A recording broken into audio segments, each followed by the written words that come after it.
Good afternoon and welcome to another just below average track guide where I very generously share from my pool of knowledge that I've built up from being almost mediocre at sim racing. This week we are at the twin ring MOTEGI circuit in Japan. Before we start with the lap, I will remind you that I use the baseline setup for all of these track guides. The only thing I will change is brake bias if I feel the need, and on this track I moved it rearward a couple of clicks from the baseline just because I felt it was locking up in certain places, but other than that, perfectly standard setup. I managed a 145.715, which I'm sure you'll all agree is exactly just below average. So hopefully this is of use to you. Not too much use because we want to be here and not here, so try and remember what this is all about, and without further ado, here's the lap.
Okay, so I've 145.715, and we start the lap with a double apex right-hander. Ignore the first apex there, let the car run out wide, down to second gear, then get tight on the second part, and power through to this little mini straight at the back. Let the car drift over to the right-hand side, and you are looking for a 50-metre mark. No, you're not, you're looking for a 70-metre mark on the right-hand side. Just beyond that is your braking point. You're going to come down to second gear, then get off the brakes as early as you can. Let the car sweep into the left-hander of what is another double apex bend. But you're going to want to let the car cut in the first apex of this, drift out wide, and then you can get on the power nice and early to go full beans through the second part of the bend. I'll show you where I get back on the power because I think that's quite crucial on this. So I'm off the brakes now, and I'm already feeding the power back on before I've even got to the end of the blue and white curb. So the car then comes out wide, and I'm keeping my foot pinned tight on this part. Let the car run out. Now, this little word of caution, just very quickly. This curb, you can ride this blue and white curb on the outside, but if you go any wider onto that mud and grass, two things will happen. One, you're getting off track, or worse, it spins you or sucks you straight off into the gravel. So you can take more than I have, but just be a little bit cautious. Anyway, full beans all the way down to what I think is the trickiest turn on the entire course. You're looking for these traffic lights on your left-hand side. That is your braking point. You will see I start turning in too early here, so I have a little correction. But what you do want to do is get low to the curb on the inside as you turn around to the right. Second gear again, and you're trying to avoid running wide on the way out.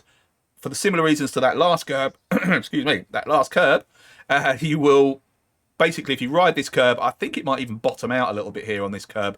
But whatever happens, every time I did it, it either chucked me off the track or I couldn't get the traction to accelerate out. So avoid the curb on the exit, cut the curb on the way in, as I do there. Yeah, that's pretty perfect.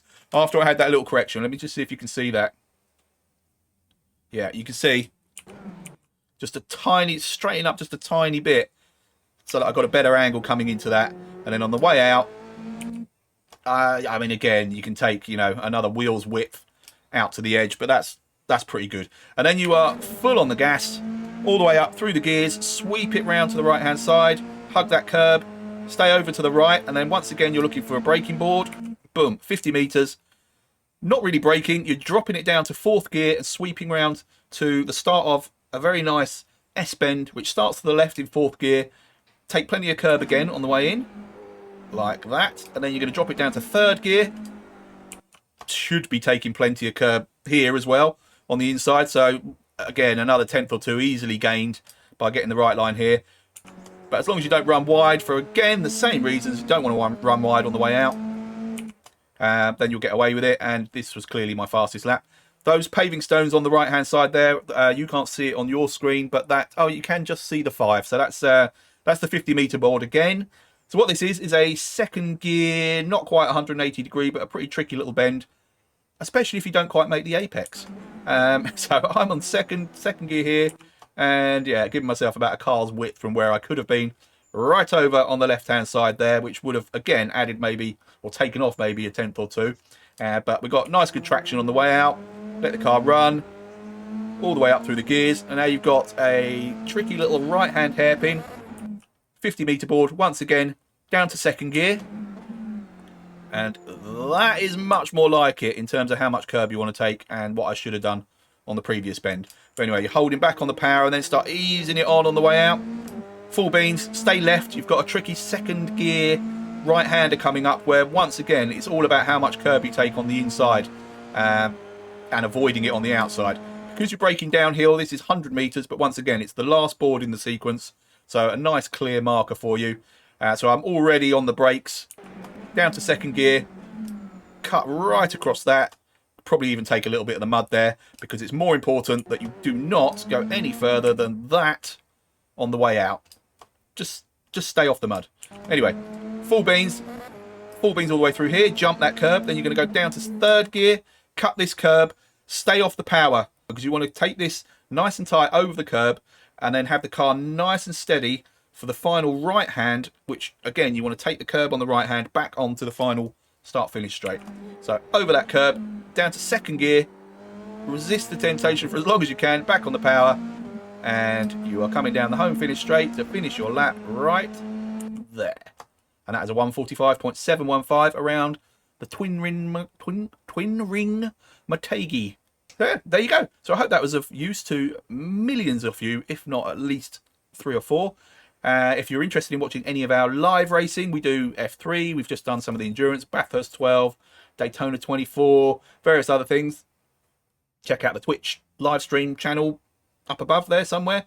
If you did enjoy that, please remember to like, comment, share, subscribe, whatever else. And thank you for joining me. Thank you for watching, and I will catch you on the next one.